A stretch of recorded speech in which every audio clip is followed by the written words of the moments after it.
జరిగిపోవాలి. 4 వారాల ఉపవాసం ఉండాలి, మేలు జరిగిపోవాలి. జరిగితేనే మంచి పాస్టర్ గారు, జరిగితేనే మంచి సంఘం. పాస్టర్ గారు లేరేటి, సంఘాలు లేరేటి, ఇక్కడ కాకపోతే ఇంకో చోటకే వెళతాం. కొన్నిసార్లు 7 వారాల్లో జరగకపోవచ్చు,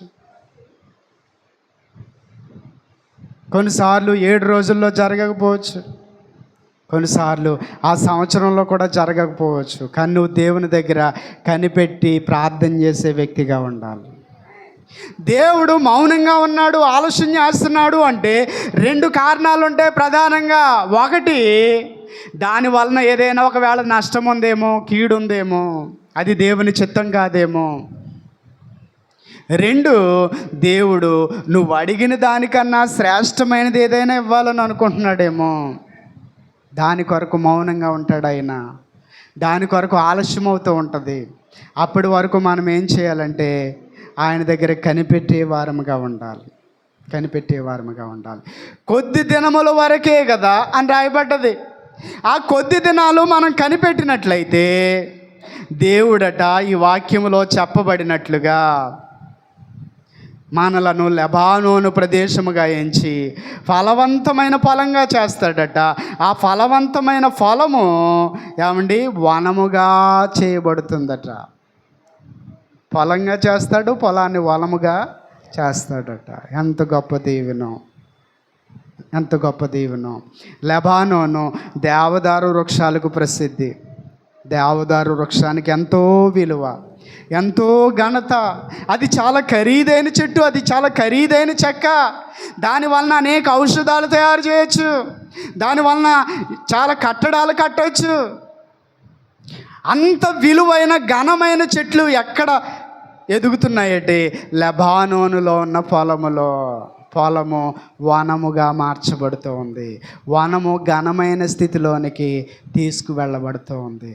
లెబానోను వృక్షానికున్న అనేక లక్షణాలలో ఈరోజు మనం జ్ఞాపకం చేసుకోవాల్సిన ఒక ప్రత్యేకత, ఒక లక్షణం ఏంటో తెలుసా? లెబానోను చెట్టు 20 అడుగులు పైకి వెళ్ళిందంటే అది దాని రెట్టింపు కిందకి వెళ్ళాలి. ఉదాహరణకి 10 అడుగులు పైకి వెళ్ళిందంటే ఇంకో 10 అడుగులు కిందకి వెళుతుంది. అంటే కిందకి ఎంత వెళ్ళింది అనే దాన్ని బట్టి అది పైకి వెళుతుంది అన్నమాట. మనము దేవునిలో ఎంత లోతుగా కనిపెడతామో అంత గొప్ప ఆశీర్వాదాన్ని పొందుతాం. మనం ఎంత ఎక్కువగా దేవునిలో పాతుకుపోతామో, వేరు తన్నుతామో అంత ఎక్కువ ఆశీర్వాదాలను మనం పొందుతాం. కొంతమందికి ఈ కనిపెట్టే స్వభావం లేదు. ఇలా రావాలి, అలా పట్టుకుపోవాలి, రెడీమేడ్ చపాతీల్లాగా, రెడీమేడ్ పరోటాల్లాగా ఇలాగ వేడి చేసుకుని అలా తినేయాలని అనుకుంటున్నారు. కొన్ని విషయాలు దేవుని దగ్గర అలా సాధ్యపడవు. కనిపెట్టాలి, దేవుడు నేర్పించే పాఠాలు నేర్చుకోవాలి, దేవుని వైపు ఎదురు చూడాలి, దేవునికి నువ్వు ప్రార్థన చేయాలా, దేవుని మీద నువ్వు ఆనుకోవాలి. దేవుని సమయము నీ సమయము ఒకటవ్వాలి. అప్పుడు దేవుడు నిశ్చయముగా నీ కుటుంబాన్ని ఆశీర్వదిస్తాడు. ఎవరైతే దేవుని దగ్గర కనిపెట్టేవారిగా ఉంటారో దేవుడట వారిని బట్టి ఆనందిస్తాడట. 147వ కీర్తన 11వ వచనం ప్రకారము ఎవరైతే దేవుని దగ్గర వేచి ఉంటారో, కనిపెడతారో వారిని బట్టి దేవుడు ఆనందిస్తాడు అనే విషయము ఆ వాక్యములో పరోక్షంగా, ఇండైరెక్ట్గా మనకు తెలియచేయబడుతూ ఉంది. దేవుణ్ణి ఆనందింప చేయాలి అంటే మనము దేవుని దగ్గర కనిపెట్టే వారముగా ఉండాలి, దేవుని దగ్గర కనిపెట్టేవారిగా ఉండాలి. యెహోవా ఆనందించువాడై ఉన్నాడు. ఎవరి విషయంలో? తన కృప కొరకు కనిపెట్టు వారి యందు.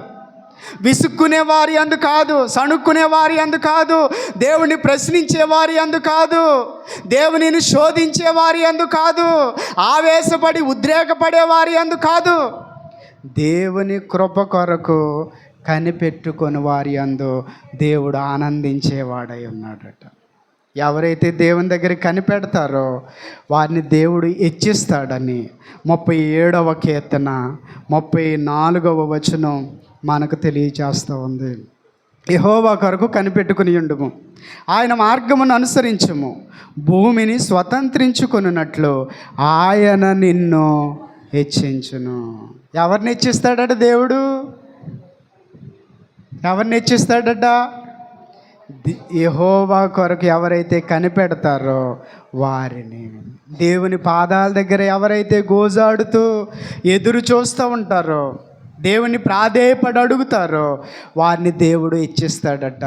అయ్యా అమ్మా, నువ్వు ఎక్కడ వేసిన గొంగలి అక్కడే అన్నట్టుగా ఉన్నావా? నీ పరిస్థితి అంతంత మాత్రంగా ఉందా? ఒకసారి ఈ వాక్యం గురించి ఆలోచన చేయి. నువ్వు దేవుని దగ్గర కనిపెట్టి ప్రార్థన చేయవలసిన అవసరత ఎంతో ఉంది. ఎప్పుడైతే నువ్వు దేవుని దగ్గర కనిపెట్టి ప్రార్థన చేస్తావో అప్పుడు దేవుడు నిన్ను హెచ్చిస్తాడు, భూమిని స్వతంత్రించుకొనున్నట్లుగా చేస్తాడు అని దేవుని వాక్యం తెలియచేస్తూ ఉంది.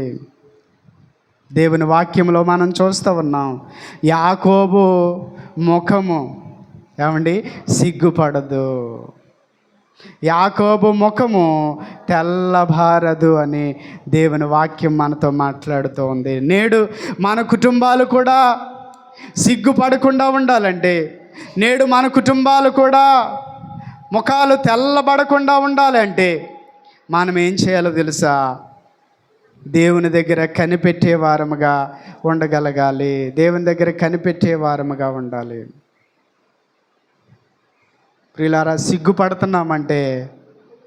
సిగ్గుపడుతున్నామంటే మన దగ్గర ఏదో లేదు.